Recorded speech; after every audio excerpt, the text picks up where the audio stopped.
So now students will discuss the last topic of chapter 4, that is manager and manager roles. We have done the definition of manager, and we have done the managerial rules as developed by the Henry Mintzberg. That is, we have done the interpersonal rules and its parts, and we have done the informational and its parts. Now we'll come to the decision rules and its parts. So decisional rules conveys the meaning a manager has to take decisions. A manager has to take timely and in ideal decisions, considering all the parameters, considering all the factors and determinants, and the manager should scrutinize, evaluate, access, and check all the detailing of all the factor determinants into consideration, and should take a very good, ideal, and very timely decisions so that it should be beneficial to the organization. A manager should not take hasty decisions, impatient decisions, and very in a rush. So the it will lead to disaster results. So additional rules conveys the meaning that a manager is taking decisions on behalf of the organization, and they should make and take all the decisions pertaining to the organization's betterment and beneficial, so that the organization should get the profitability, should attain the organizational goals, and should continue to make expansion and growth and diversification of the business, organization and operations. So now we come to the sub parts of the decisional roles of organization. The first part is entrepreneur, the second part is disturbance handler, the third part is resource allocator, and the fourth part is negotiator. So now we will discuss from the beginning, that is entrepreneur. So a manager acts as an entrepreneur. A manager makes changes, initiates changes, and wants the changes to be adopted in the organization.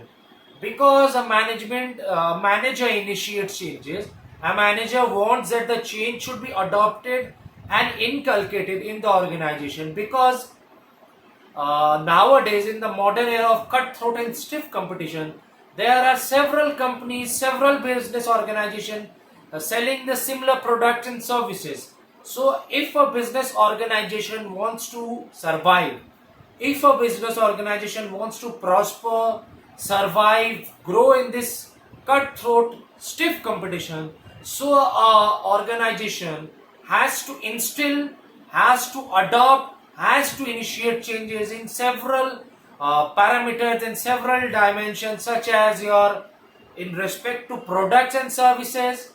So the products and services should be of premium quality at a reasonable and lowest prices, so that the customers will be attracted to the business, the organization will have a large customer base.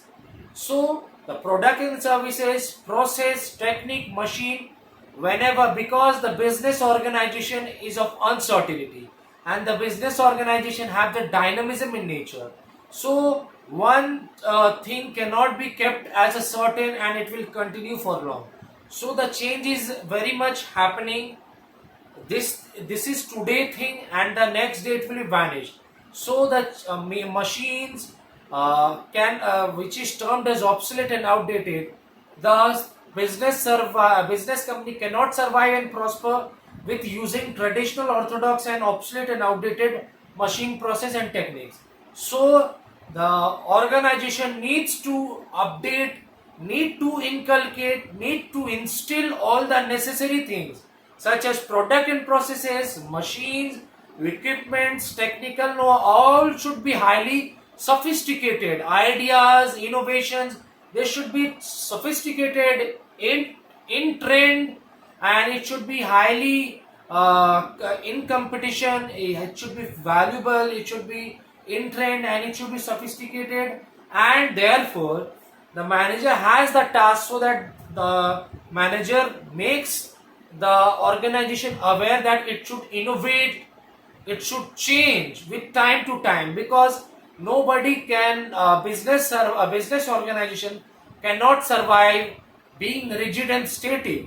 So a business organization should inculcate the features and attributes of dynamism. The business organization should change and should implement and execute all those things, should implement the new changes in techniques and introduce those new techniques and processes, introduce new machines and sophisticated machines.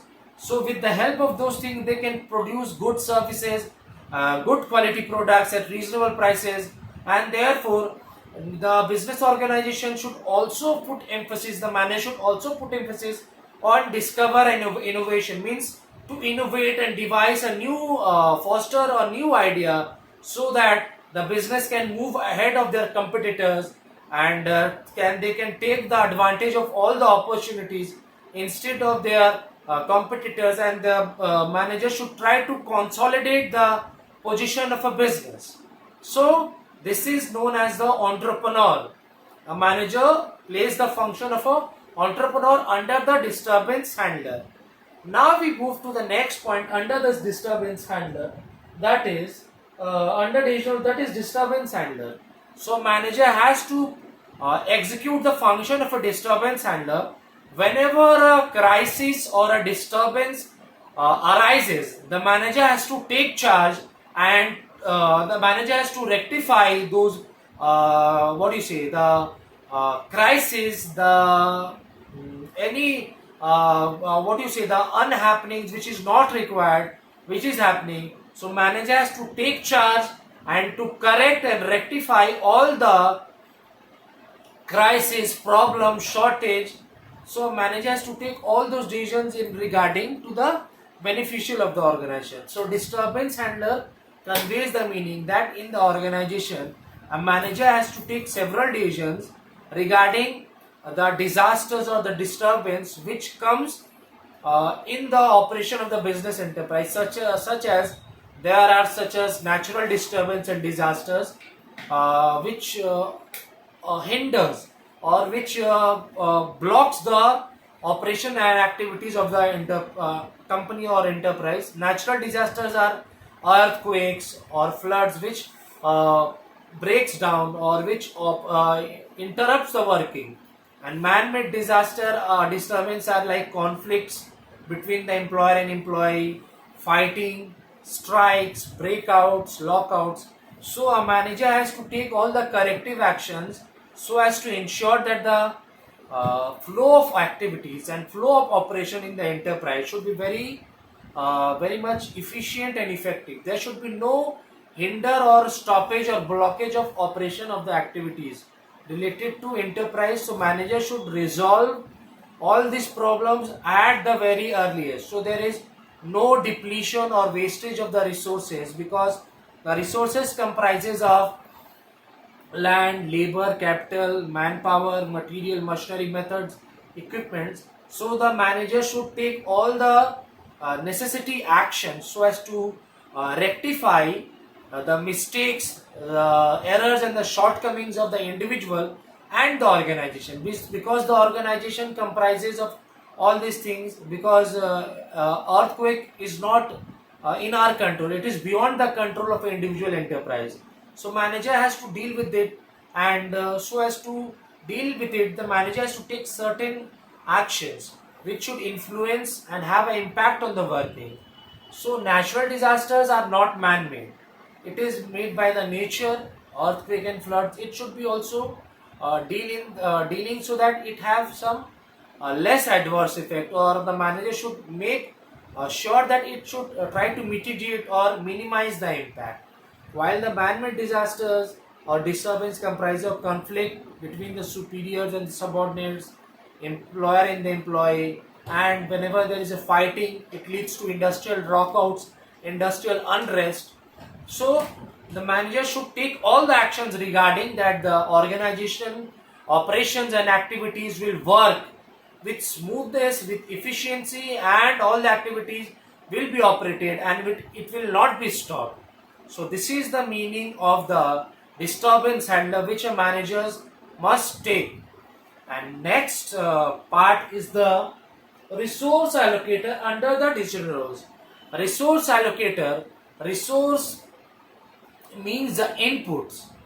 The manager must ensure that the resources which are very scarce which are very limited, so the resources should be made use to the optimal. So the resources should be used in very rational and optimal way so as to extract the 100% benefit out of it. So there should be no depletion, no exhaustion, or no wastage of any resources. So resources, as we know, in each country the resources are not in abundant. It's very finite, it's very limited, and it's very scarce. So it is the responsibility of a manager so as to make the resources very much optimal, productive, and rational use of resources so as to attain and enhance the productivity, and therefore the resources should not be depleted or wasted. So it is the duty of the manager to convert all these resources into a into output, so that a manager has the duty to allocate the resources. So to put a preference or to put a priority. So how the resources are to be used and in what manner. So as it's written here, this resource allocator means like the scarce are limited. Our responsibility of manager is to decide how much they have to allocate the resources, because as you know the resources are finite, resources are limited, so it is the duty of the manager so as to how to make the optimal use of the resources, how to make the ration of the resources to as to maximize and enhance the productivity of the organization with using those resources in a very optimal manner and transforming those key input resources into a output. So there are several resources of the organization such as 5 M's and 4 P's: land, labor, capital, enterprise, men, that is manpower, machinery, methods, money, material. It should be used in a very optimal manner so as to transform, and it is the manager's duty so as to distribute these resources, as I have stated earlier, that resources, these 5 M's: men, material, methods, machinery, equipments, and the manager should distribute into keeping in mind the preference or the priority. So what resources and how much resources are to be allocated, to which person it should be allocated, to which department it should be allocated. Then the next is that the manager should prepare a budget for each department and for each resources. Budget comprises of the financial distribution of money. So uh, each department should know that how much money they have been assigned, how much money they have been allotted, and how they need to use it to get the maximum output. And then the manager should know also to predict the future, to forecast the future, that in the future upcoming events, the how much resources they will need, and then improvising them in the best possible way to get the best productivity out of these resources, minimizing the wastage of resources, and to prepare the requisition orders. Requisition order means the supply and the invoice orders which they are getting from the several companies. Now we move to the next and the last part of the decisional rules, that is your negotiator. So under the decision rules, a manager plays the role of a negotiator. A negotiator is a person who negotiates or bargains with the insider and outsider, because within the organization a manager has to negotiate with the insiders, the superiors, the subordinates, and the peers or the colleagues working within the organization. And the outsider means the users, the external users such as the customers, suppliers, financiers, investors. So they have to deal and negotiate with the manager. The manager has to deal with them about the working policies, programs, corporate policies, and actions of the organization. So as you can see here, I have written here, they have to represent the company, needs to bargain, need to negotiate with the external as well as the internal users. So as you know, the external user comprises of the customers, the investors, financiers, suppliers, and in the insider, you know, the there are superiors. Superior are the person who holds a high position, but the manager needs to ensure that they should have a same fair and equitable distribution of all the resources, whether it is superior or subordinate or peers. So it's written here, access to resources is scarce as the resources are very scarce and finite and limited. So access to resources should be allotted keeping in mind that there is a very good ratio. Nobody should deplete or waste the resources.